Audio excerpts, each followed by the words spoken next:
welcome to the Jerry Riggers home DIY gym. I'm going to show you some ways that you can rig up some gym equipment with just some crap you might have in your garage. I'm going to assume that you have access to some basic tools and some common sense and maybe a bench press and some rigging equipment, etc. Let's start with the thing that's fundamental, the chin-up bar. I know, it hurts, it sucks. Body weight training, it's a bitch, but you know what? Man up and deal with it, because this is the thing that matters. Okay, so it looks kind of rigged up, and it is. That's, I guess, the premise of this series. I just have some clamps holding together a bar. Why I'm starting with the bar itself is because this needs to go. I want to improve it. I'll show you real quickly how you can do that, but I want to do something better. This is to some other machine that uses ropes and chains and pulleys and carabiners and all that jazz. So we can't get on to that until you first have a chin-up bar. So once your chin-up bar is in place, then you can add on rings and all sorts of other stuff. And I know this looks shoddy, but relax. You don't weigh as much as you think, and a set of even cheap clamps can easily handle your weight, let alone 4 of them. So the tough part is coming up with a bar. This is an aluminum bar. I think it has 1.25 inches diameter, but inside there's a steel bar I shoved into it just to strengthen it, because aluminum isn't very strong. It's easy to bend. But look, it's just a block and then another block cut to fit the weird shape of the beam, and then clamps hold it together. But let's make something a little neater. We'll start with cardboard. Find a way to make this shape. If you can't cut cardboard neatly like this, then forget it. This isn't the project for you. Go to the gym. Okay, explanation time.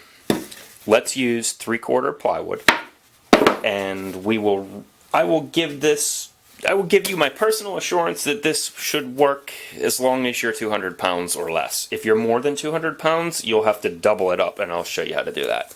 So you're going to make one of these out of 3/4 inch plywood, and you're going to make another one for the other side. And then, since there are 2 halves, you'll have to make a grand total of 4 of these. So imagine these 2 pieces side by side over top of your beam. We'll hold them together with a band-aid sort of thing to keep them from spreading apart. This should be more than enough for 200 pounds or any sort of load that you're going to put on this. And an I-beam is strong as anything. Okay, important dimensions to remember. This space here, we want to be at least 1.25 inches to get your hands under comfortably. You don't want to scrape your knuckles. I might go 1.5 inches if I had the room, but I'm struggling for room that much. You want to also keep about 1.5 inches underneath to support the bottom here.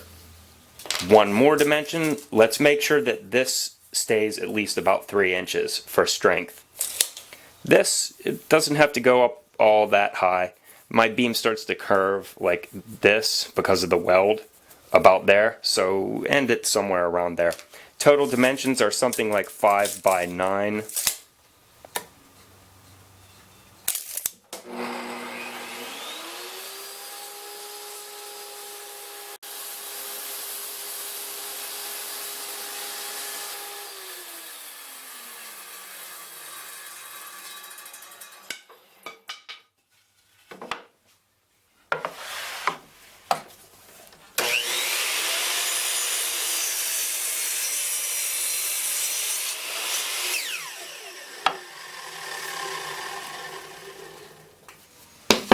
Oh, sure, it's easy when you have a wood shop.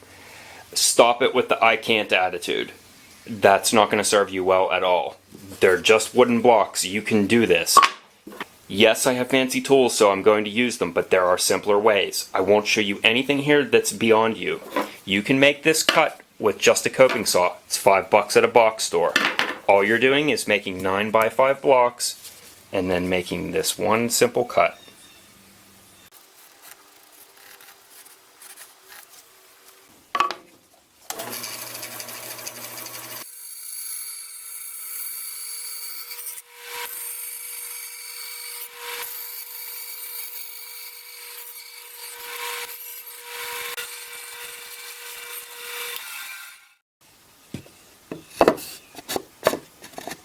It's not perfect, but it's perfect enough for what we're doing. Okay, this part is kind of important. We want to be able to entirely close that gap right there. Now I want to attach a block that goes from end to end and it stops at the beam. So in my case, it will be 4 inches by 10 inches.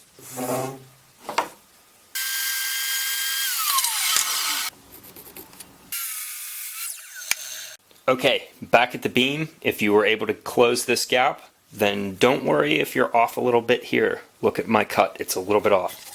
During the assembly, we're going to focus on keeping all 3 pieces flush here on the bottom and making sure that gap is closed and tight that way. And if you have clamps, now's the time to use them. The hole for the pipe will be exactly in the middle, and it will be 1.5 inches from the bottom and 1.25 inches from the top, and mine is 1.25 inches wide.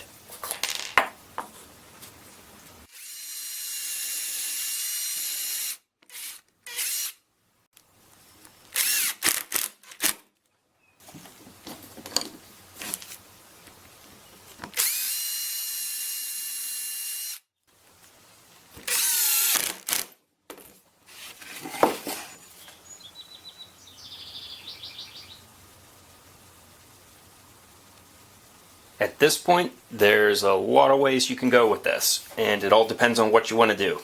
Remember how I said if you're over 200 pounds, you can improve it? You have to make 4 if you're that heavy. That way, you can make sandwiches like this, 1 for each end to support the bar, and that's not going to go anywhere. If you're starting from scratch and you have to buy a bar, then you could probably get a nice piece of black iron pipe from the home center. Make sure it's threaded in advance, put some end caps on it, drill some holes straight through it, and you're done.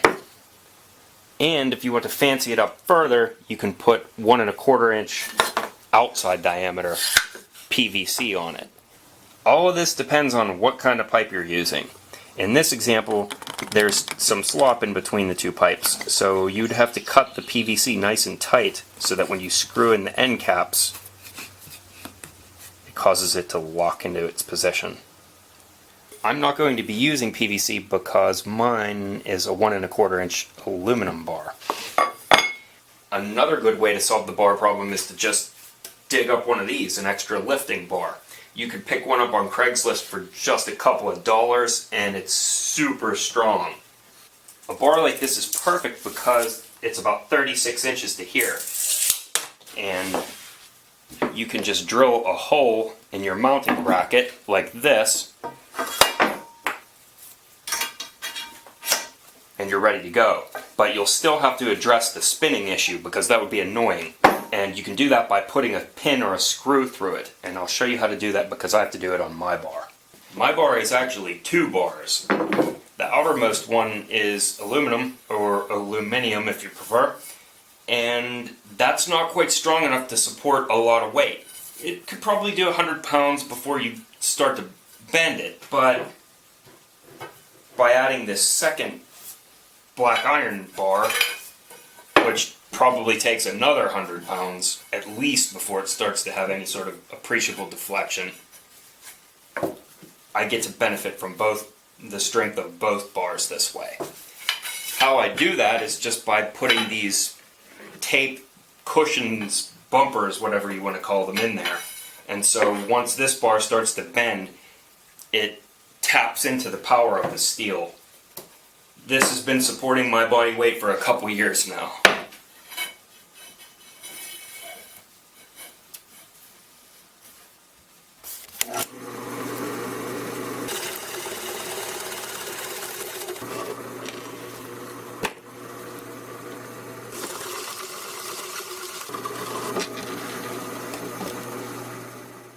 Before I put it together around the beam, I want to take it apart and label all the pieces so that it always goes back together the same way. I'm also going to sand all the edges nice and put curves on it just because, you know, so I don't bump my head on it. And the other thing is I want to put a screw from the bottom through so that it can't spin. I already have a hole that runs through both halves of the pipe, so now I just need to make a hole in this piece of plywood, and I'll make it run right through the center. My typical labeling system usually uses red and black, hearts and stars. This is the black side, and this will be the red side, and now it's idiot proof.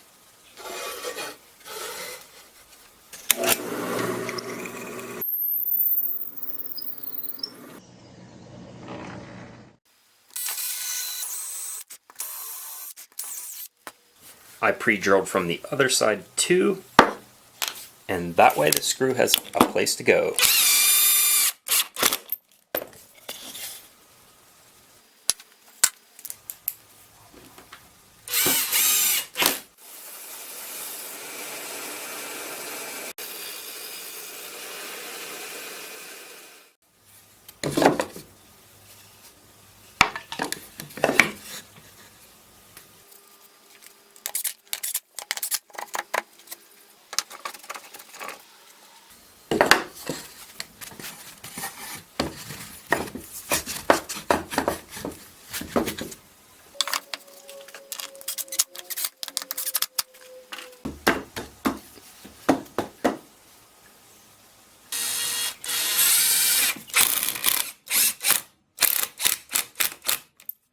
So, overall, how sturdy is it? I think it'll do.